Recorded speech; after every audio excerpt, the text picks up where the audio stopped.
Where is my time?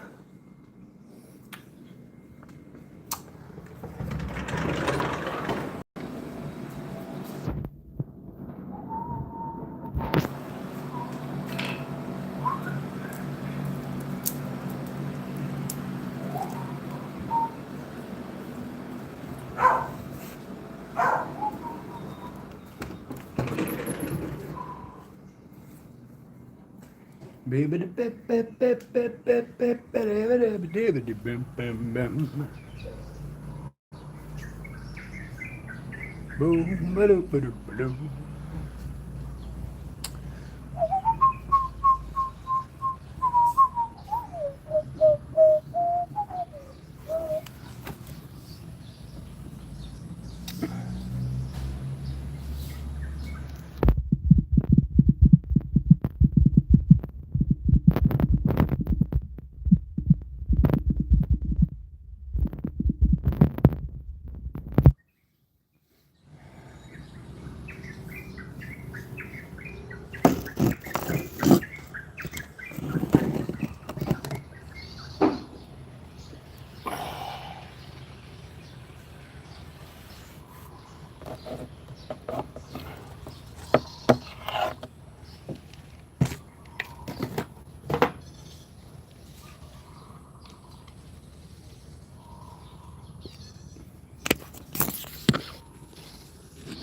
Good morning.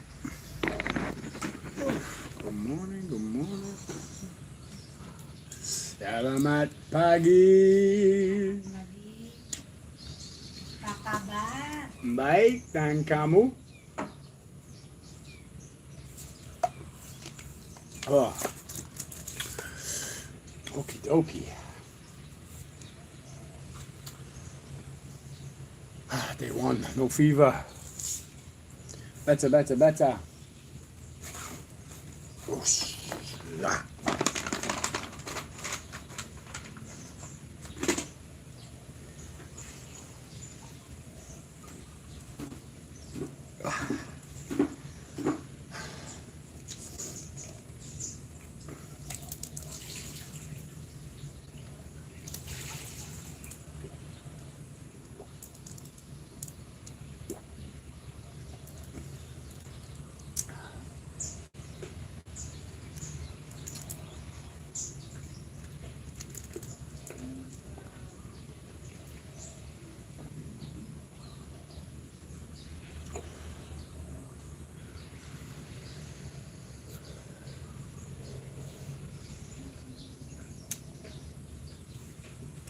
Jesus.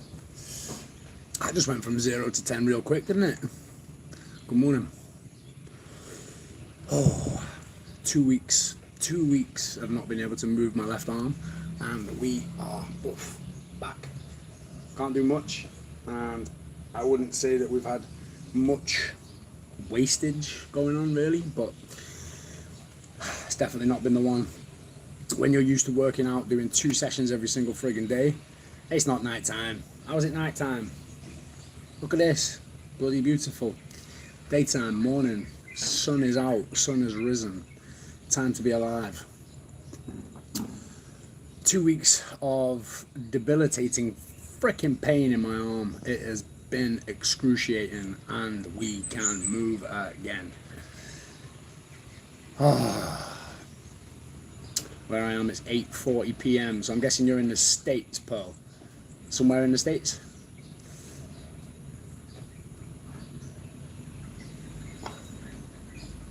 "12 hours difference to where I am and where I am." Yeah, so I'm in Indonesia, so there's about 12 hours between us. So to me, it's like nearly 9 in the morning. 9 a.m. But yeah, this last 2 weeks has literally forced me to sit still. It's forced me to sit down. It's been awful. It's been awful. It's been awful. But that age-old saying of slow down before you're forced to slow down. You know, sometimes it's easy for us to get stuck in this rat race. Even if you're not in the actual corporate rat race, you can still get stuck in this race against yourself, constantly trying to prove more things to yourself, achieve more things, you know, set new targets, set new goals, constantly goal seeking, goal orientated, and you just keep going and going and going and going and going, and you forget to take that time to rest and reset. And then what happens is you get sick. Now that sickness, you can take that as I'm just sick. See, I don't. I take that as a universal sign for me to, okay, look, you've been doing too much. You need to slow down. If you do not slow down, you will get injured. If you do not get injured, you will get sick. Something will happen. So yeah, I've learned some lessons in the past couple of weeks, and they've not been comfortable. They've been extremely uncomfortable, if anything. But here we are. We're back. So today we're going to attempt the first workout back in 2 weeks, which is just going to be single arm, sticking to the right arm. We're going to go for a single arm kettlebell workout, and we have had some new toys delivered, which is, let me show you this.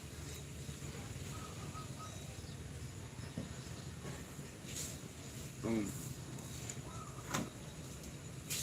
This beautiful handcrafted teak wood Persian meal. So this is about 8 kilos. This is for grip, shoulder. Yeah, it doesn't really look like much. Kind of makes me look like a bit of a caveman, especially with the background. But you swing this for 10-15 minutes straight, you're gonna know about it. Definitely gonna know about it.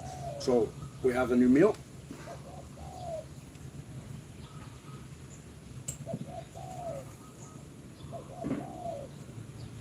We also have a new mace, which is buzzing. Boom. So this is adjustable. So on the ends of here, you can add your weight onto the end, and then you're just literally using a gym clip. This is for, well, if you know what they are, you'll know what it's for. But all I can do right now is single arms anyway. So this is for swings here. Push. Push.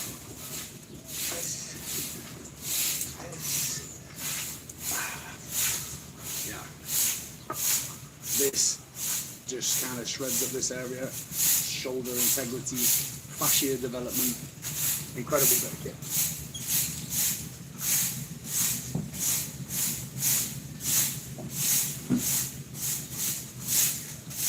Not too dissimilar to the ones that I will make myself out of bamboo and concrete.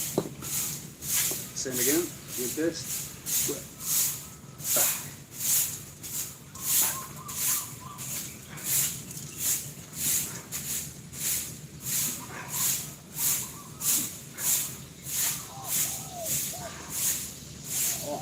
Just being able to use this arm is fucking awesome. Big Buster, good morning, sir. Hey, puppy. Hey. Hey, good morning. Good morning. How are you? How are you, Big Buster? Are you okay? Hello. Ooh, say hello. Hello. Good boy. Let's see how we're from. I am coming to you from Indonesia as it stands.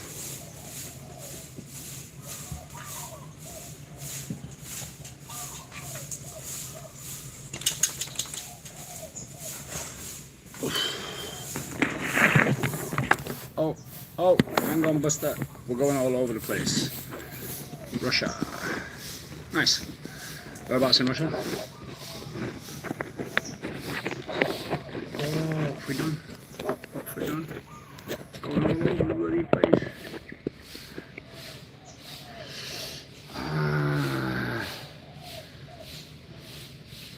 Yeah, whereabouts in Russia? Curtis fell asleep on a newspaper, mate. Won't come off. You should put ball bearing in the centre of the spin now. The spinning weights. Yeah. Okay.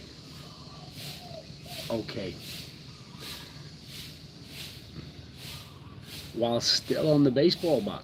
Interesting, man. Interesting stuff. I like the concept. Yeah, I like the concept. Maybe we'll do a whole chapter on that.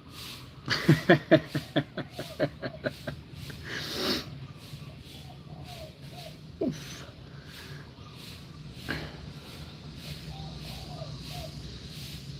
I love how YouTube comes up with things like this. Put a Q&A in. Dino, it's when I make a joke, okay, when I make my own joke about my own tattoos, and then you come back with the same joke, but with a slightly, it lost it all, didn't it? Yeah, Solomon, all good, bro. Takes a lot more than that to offend me, dude. Hell of a lot more than that, mate. You can't walk through life looking like I look and expect not to receive some ill manners, you know. So you there's things I take seriously, there's things I do not take seriously, mate. So it's all good. Russia, I was censored. What do you mean you were censored? Did you try and say something and it kicked you out? I was serious about the weights. What do you look like? See, this is where my empathy levels kick in, because for me, when I read a comment that says, what do you look like? My initial thought is the user blind and wants a visual description of what I look like? But then I'm like, well, no, because then how did we get here in the first place to watch a YouTube live? So I find that, yeah. Oh, just giant ape. But that's a compliment. Why would you get censored for giving a guy a compliment? Huh? Yeah, man, nice. But yeah, why would somebody censor you giving somebody a compliment like that? You know, the worst thing that you can get. You alright, mate? Yeah, I'm bloody wonderful, mate. How are you? The worst thing that you can get is, oh, you look like you lost weight. It's like, oh my life. I don't know what you look like. Okay, let's put it to the imagination. What is the wording over your eye? ARLO.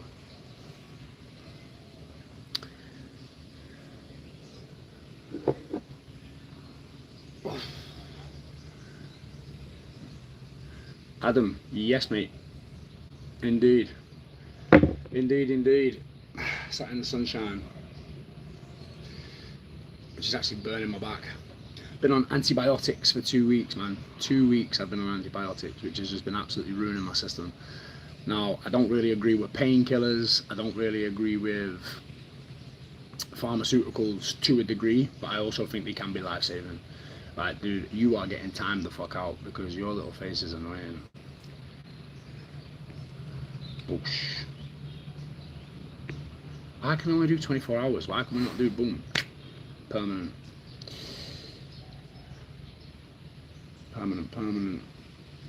Where are you, Adam?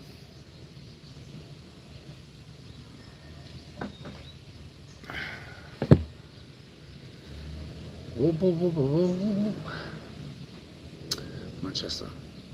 Yeah, I miss it, mate, sometimes, genuinely. Like I do. There's little bits. You know, Bali to me is not a forever place.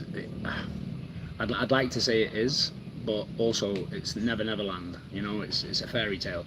It is literally a fairy tale, and I think to build good community, good people, and to build a sustainable lifestyle out here is increasingly difficult. You're in Bali. Wonderful. Yeah, it is. It's got its pros and its cons, most definitely. Yeah, there were much surf. No, I don't surf, mate. I don't surf. I did the stereotypical tourist thing when I first arrived, and you know, I practiced until I could stand up. But I've got so much more that I'm interested in than surfing. Like, just the Hindu culture here more than anything. With the TR, hello. Oh, Ibu's out doing the blessings. Where were you during the tsunami? Tsunami where, mate? We didn't have no tsunami. India, no, Indonesia. But it's possible. Solomon, I'm actually only 92 kilos now, mate. I was 112 kilos a year ago. So now we're down to 92.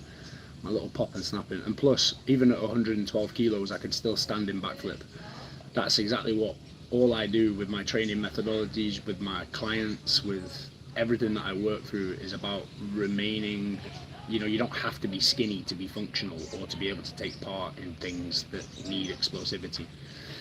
And do what's it like out there and enjoy the food. Yeah, it's good, man. Like, it is good. It's beautiful. How do you deal with cravings when you're losing weight? Boxing boy, listen, that is the fucking key question, isn't it? I'm gonna tell you how I do it, because cravings for me are a lot, man. They are. When I'm first locking in to coming back down in weight. So for example, the past 2 weeks I've been debilitated. I've not been able to train, and I have had 5 days of still eating my protein but also binge eating bullshit. So I've been eating chocolates, I've been eating sweets, I've been eating crisps, I've been eating, because I've been laid out at night in a fever, feeling fucking sorry for myself. I've not left the house in 3 days until now I can actually come round. So yesterday was my first day of locking back in. So, you know, 5 days I can kind of get away with having some shit at night time. Anything longer than that, it's going to start to take effect, because it all depends on what baseline you're coming from. But one thing I like to do is have an anchor. And this works for me, so hopefully it'll work for you. Appreciate it, David. When I am going through any new stage of discipline, whether it's diet, whether it's a different stage of my training, whether it's like going through, I did 28 days, no dating, no sex, no nothing, just staying more disciplined towards my path.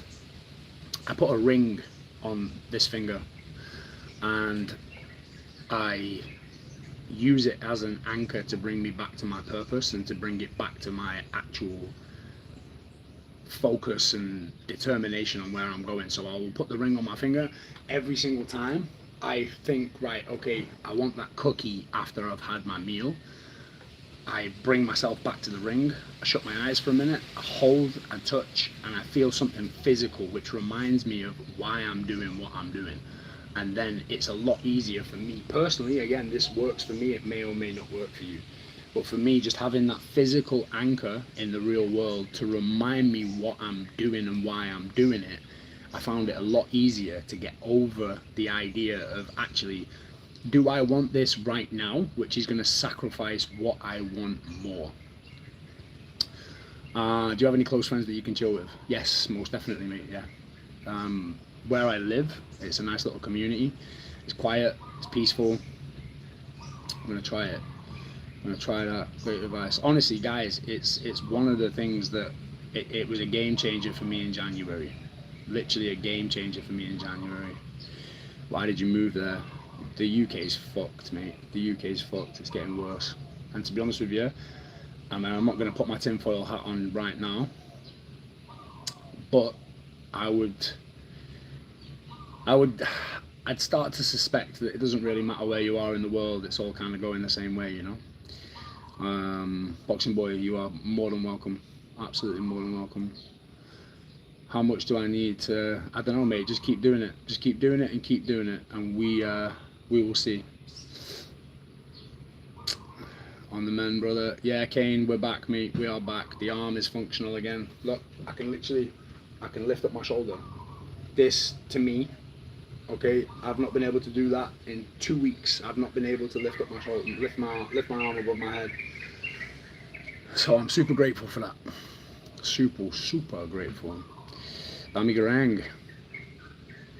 Yeah. Chat. Reach for the stars. Mate, honestly, could have fucking cried yesterday. I literally could have cried my eyes out yesterday. basically the whole thing burst when I was sleeping, and I woke up just covered in fucking shit. Like I was covered in gunk and pus and blood, and it was all over my chest. It was everywhere. Now that sounds disgusting, but for a man who's had a trapped nerve and excruciating pain for 2 weeks and it's relieved, well, I didn't give a shit about the mess. I was over the moon.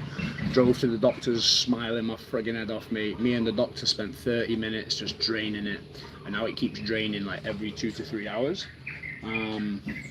But moreover than the actual physical pain, the mental pain is the one that's kind of leaving the body at the minute, because the mental suffering of not being able to do what I do, not being able to pick up the weight that I pick up every day, not being able to bear the burden of the life that I chose to live. Man, that was a killer. That was a killer. That was the biggest thing that I've learned in the last 2 weeks is how to control my mental state when I cannot do the things that I would usually do to control my mental state. It's almost been a challenge of toughness, but mentally. Indonesian hospitals can be sketchy. Bro, anything like this can be sketchy. Yeah, I agree. Mags, good morning, love. Much better. Much better. I actually feel like myself again. My friend moved from London for the same reason, went to Thailand and he loves it. Hua Hin. Yeah, man. Asia's beautiful. Asia is beautiful. You just gotta, the thing is, look, you can come out here and you have the opportunity to live a Western lifestyle. There is cafes, restaurants and shops out here which are more westernized than anything from where I'm from. But you also have the option to come and live where I live, which is a hell of a lot more green and peaceful. Everything is a lot more, so it's just a little bit slow, but I'm only 15 minutes out from the noise. No point in waiting for an abscess to pop, and it's so painful. Sophie, mate, honestly, it's literally, where is it, mate? Where's the abscess? Physically, mentally is harder to sort out for anyone. We're all going through it. Yeah, man, we're all going through it. That's why when I come on here, I say to you all, like, guys, I ain't a guru. Like, I am an anti-fucking guru, okay? Like, I'm against all that. Like, the world does not need another fucking coach to be like, oh, love and light and rainbows. And if you just, nah, fuck that, man. Life is difficult. Life is fucking difficult. And, you know, you can be doing so good, and you could be so close to a target, and it will throw a fucking curveball. It will throw a fucking curveball at you. You know, I just literally got in the peak physical condition at 35 years old, 28 days of this locked in fucking discipline, and just as I was like happy with where I was at, and I reached this point of happiness, what happened? Abscess, sit down 2 weeks, lie in bed, don't move, can't move your arm, can't do these things that you're fucking usually used to doing. Now I've got a choice there. I can sit on the sofa and feel sorry for myself, which I did for a few days. That's fucking normal. £10 in a week. Nice, Mags. Nice. Well done. Yeah, I can sit and feel sorry for myself continuously, and I can make it into this fucking big ordeal and play the victim, or I can try and look for the lesson. And every time I look for the lesson, I never lose, because how can you lose if you are winning by gaining more information, more education? You're gaining more wisdom on yourself, your life, your philosophies. Abscess isn't that bad, dude. I cannot tell you the degree to which, right? I cannot tell you the degree to which this thing stemmed from here to here. When the doctor drained it yesterday, he said for 15 years of his medical career, he has never seen anything come out like that. Yeah. Look, if I had just left it alone and not gone to the gym when it first started, it probably would have stayed, like, might have stayed small. But like a dickhead, stereotypical male, yeah, I will take it on the chin. I ignored everything that I fucking should have done, right? I ignored all of that, and I still trained, and I still did those things related to test. Yes, it was, mate. Yeah, it was. I fucking put my gear in the fridge like a dickhead. 5 stages of grief: denial, anger, bargaining, depression, acceptance. No, it wasn't, no. And usually what I would do is I would let that come out, and I would let that come out to a room temperature, and then go for it. But I was rushing around, mate. I was literally rushing around, and I fucking pinned it cold. So now all of a sudden you're introducing a foreign body into your body, which is 4 degrees, and your body temperature is 36, 37 degrees. And so what happens is the oil separates from the ester, so the hormone actually separates from the oil, and it crystallizes. So then when it goes into the body doesn't treat it like a hormone at all. It actually treats it like pieces of shrapnel, like almost like millions of pieces of glass, and then it reacts. So yeah, was this self-inflicted? Yes, it was self-inflicted. I take full accountability for that. Did it make it any less painful? No. Painful for neurological both sides and deep spine. Lift weights you don't even need. Damn, it's my friend armpit with massive one. Yeah, Solomon, it is not. It's not that simple anymore, mate. Now it is. It's at a point of prescription. There's no going back for me, mate. This is a 10-year journey. This is not like, oh, I choose to do this anymore. You're going to continue. Yeah, it's not negotiable. It's not optional. I will always continue. Well, that's just like, you know, for me, it's just like saying, it's the same principle. Just because one tire popped on the car, I'm not going to get out the car and pop the other fucking 4. Like, nah. No. I'm from India. Guru, I plan to visit India very, very soon. I plan to go and train in the Akara in Varanasi. And I know that can be quite broad because there's a lot of Akaras. But there's 3 that I want to visit. Some of these Akaras, man, they're like 500 years old. I cannot wait to get in those wrestling pits. In the blessed fucking sand, swinging garters with the guys who originated with the garter. Looking forward to it. The House of Hanuman. It's tough though, boat is shocking. Muscle was probably totally restricted. Armpit is sensitive to... Yeah, the armpit is a sensitive fucking area anyway. Are you going to do more travelling around the world? Paddy, I've got some shit that I need to sort first, mate. I've got a journey that I'm on, and then once I've wrapped that up, then yes, most definitely. Definitely need to visit Japan, India. I want to spend some time in China. I have been speaking to a lot of people recently, and it makes a lot of sense. Everyone that I'm speaking to, so I don't really talk to a lot of younger people. I talk to a lot of older people, and I'm talking like 50, 60, 70, because I find that they find peace a lot quicker, because they understand a lot more. And so when you're having conversations about, you know, journeys in life, the worst thing you want to be doing is having a conversation with somebody before you. You want to have somebody who's either been where you've been, walked the road you're walking, or has lived a similar path. And one of the best bits of advice I've received recently was to have 2 places where you can 6 months in Asia, or between Asia and Europe. I don't like the idea of between Asia and Europe. So let's say, for example, you had a place in Bali and you had a place in Thailand.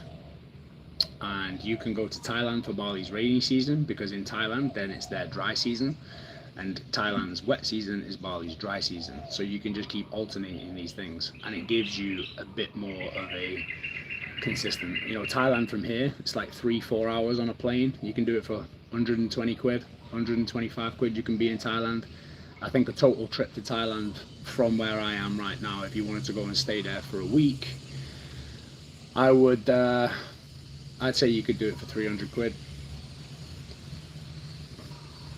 Are you coming back to England anytime soon? I am categorically not going to do that now.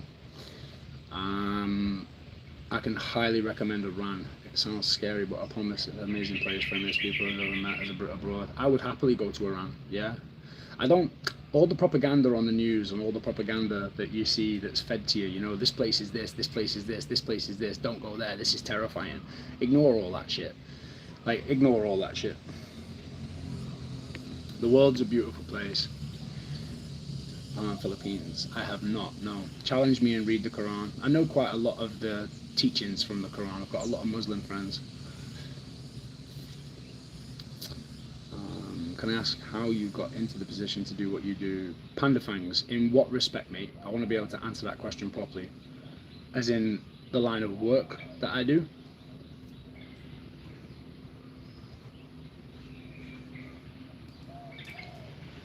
Sat here with the sun on my back, dripping.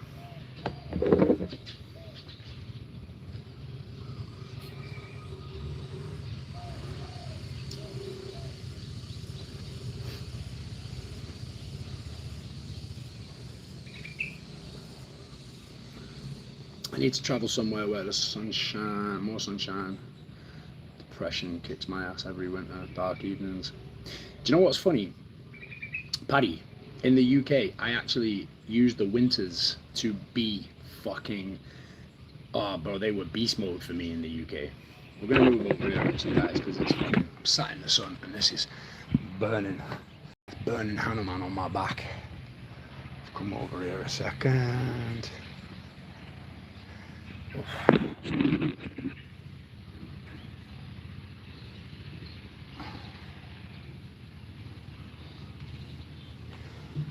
Oh, there we go. A little bit more.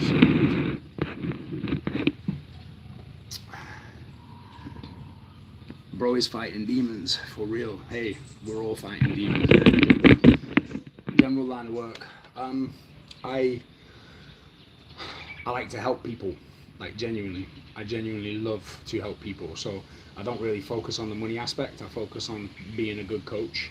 I focus on delivering a good service. I focus on genuinely trying to help as many people as I can. I don't do these lives for my ego. 10 years ago I might have done, yeah. 10 years ago it might have been about wanting to be seen and wanting to stand out and wanting to all of this shit. Now it's just like, I can give you at least one person from every live that I do on here. If one person benefits, if one person gets a question answered, even just the simple things, you know, how are we staying focused when we get cravings, when we're trying to diet? Okay, well, I use a physical anchor. If you've never heard that before, and that's something that you can now implicate and try in your life, and it works for you, then you gained something from this live. I was able to give you something from my life into your life, and it helped. And so that's it. That's the purpose. I believe my purpose on this earth, all right, it's going to get deep now, but I genuinely believe my purpose on this earth is to take the ancient books of wisdom, dust them off, and rewrite them for the fucking neon lights of the future, mate. That's what I think it. That's what I don't think, I know. I feel it. I feel it.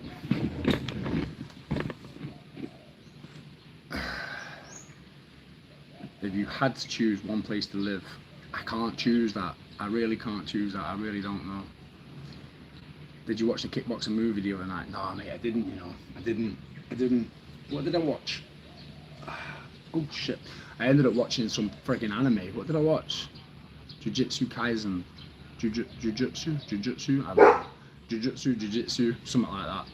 Yeah, something easy, mate. My head has been throbbing so bad that when I put like a movie on, I can't even keep up.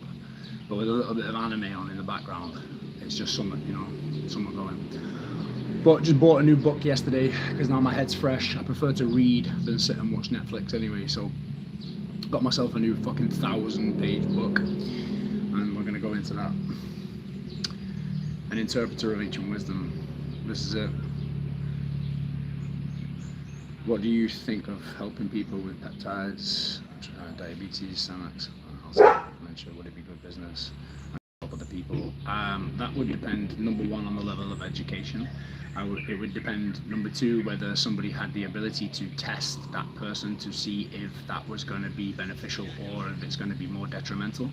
You know, it's the same thing as when people talk about growth hormone. It's like, okay, growth hormone can be hugely beneficial for one person, but another person could have an underlying tumor, and all that growth hormone is going to do is make that tumor grow. So it has its pros and its cons. It's an unanswerable question for generalization.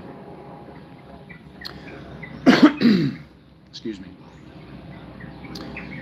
A lot of these dangerous travel destinations get a bad rep sometimes for a reason. Been all over Germany. It was by far the sketchiest place I visited, ironically, in terms of crime, etc.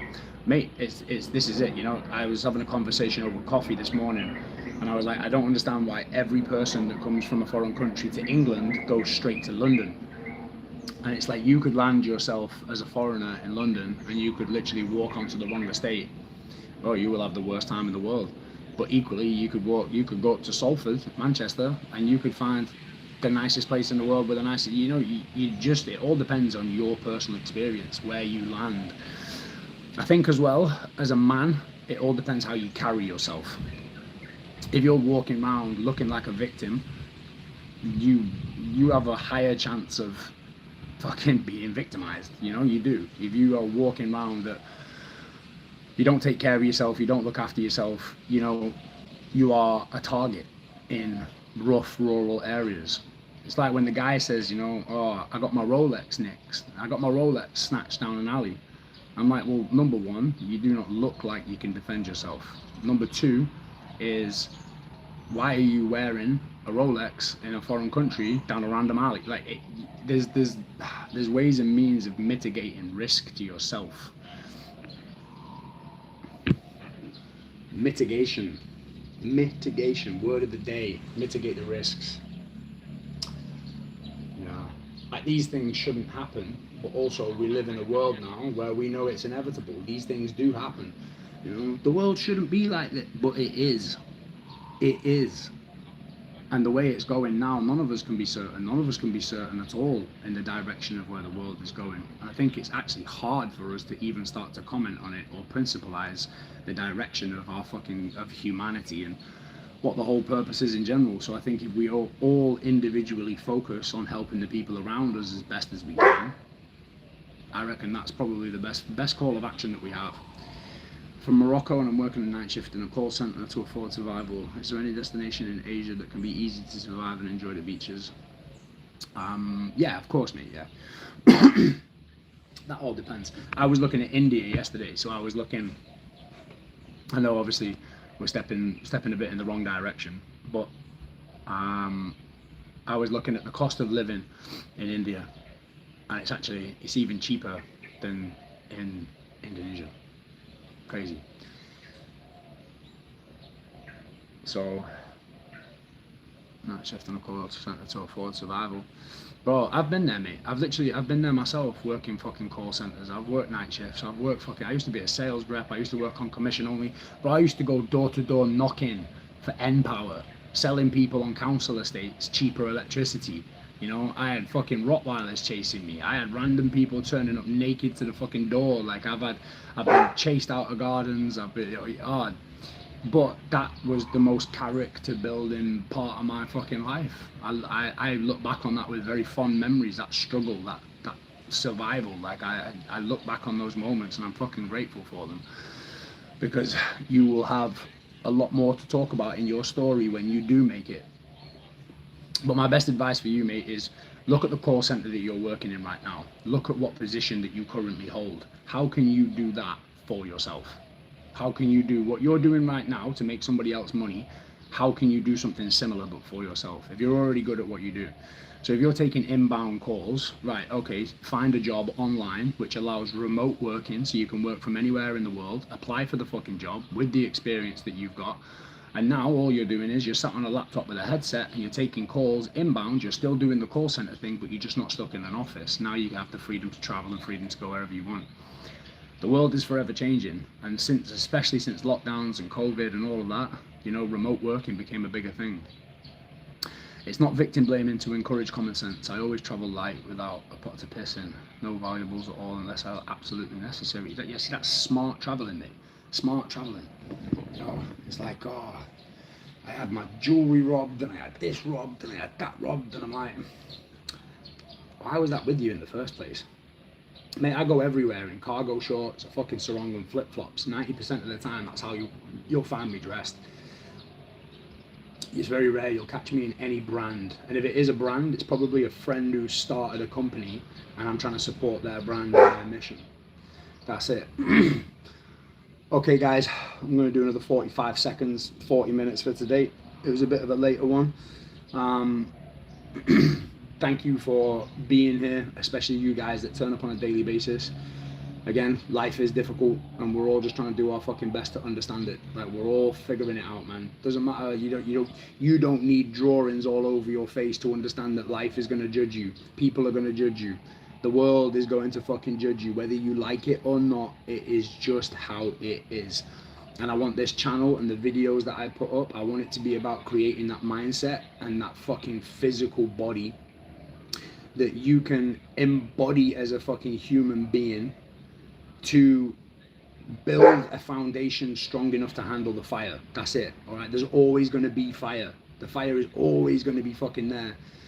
We're not searching for happiness, we're not searching for sadness. We just want a level of fucking peace, that when the happiness comes we can appreciate it, when the sadness comes we can disassociate. You know, just build that fucking resilience level, build that baseline. Okay guys, we know what to do. If you gain any decent information from these lives, all I ask, subscribe, and I will see you in the next video. See you soon.